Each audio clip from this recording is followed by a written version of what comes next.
JEE main 2022 का question है, इसमें बोला है parallel plate capacitor field with a medium of dielectric constant 10 is connected across A battery and is charged.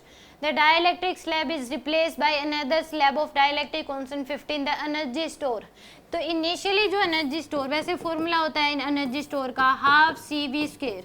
अगर slab नहीं put कर रखी, स्लैब पुट कर दे तो हाफ सी के इंटू में क्या आ जाएगा, वी स्क्वायर आ जाएगा. यानी कि एनर्जी स्टोर के टाइम्स बढ़ जाएगी, तो आ जाएगी हाफ सी की वैल्यू क्या हो जाएगी, C half C V square into में क्या कर दे 10. ये इनिशियल एनर्जी स्टोर हो गया आपके पास.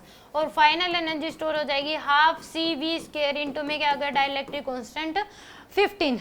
तो यह आ जाता है के टाइम्स बढ़ जाता है, सी का क्या हो जाता है, सी के हो जाता है. तो हाफ फाइनल आ जाएगी half C V square into में 15.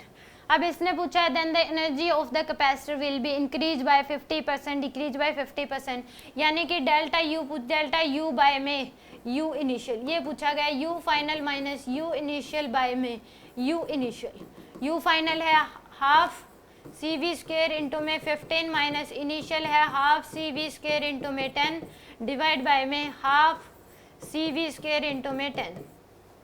तो यहाँ से हाफ सी वी स्क्वायर ये कॉमन ले लिया गया, 15 minus 10 divide by half C V square into में क्या आ जाएगा 10. ये इससे कैंसिल, यानी कि 5 बाय में 10 इंटू में क्या करेंगे 100, परसेंटेज निकाल रहे हैं, इंटू में क्या आ जाएगा 100, इंटू में आ गया 100. तो ये आ जाएगा आपके पास 50%. और पॉजिटिव आया है, इसका मतलब इंक्रीज बाय 50%. ए ऑप्शन क्या होगा इस केस में, करेक्ट होगा. यानी कि इनिशियल देख लिया, वैसा energy formula half C V square होगा. अब स्लैब डाइलेक्ट्रिक स्लैब इसमें इमर्ज कर दी जिसका डाइलेक्ट्रिक कांस्टेंट 10 है, तो ये एनर्जी स्टोर क्या आ जाएगी हाफ सी के, पोटेंशियल कैपेसिटेंस हमें पता है के टाइम्स बढ़ जाता है, तो ये क्या आ जाएगा हाफ सी के वी स्क्वायर.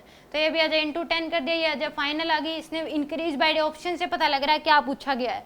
तो यानी कि delta U by initial into में क्या पूछना है 100, तो final minus initial by initial into में 100, ये हमें निकालना था. यानी कि 50% क्या हुई है, इंक्रीज हुई है, क्योंकि पॉजिटिव में आया आंसर, नेगेटिव में आता तो डिक्रीज हो जाती.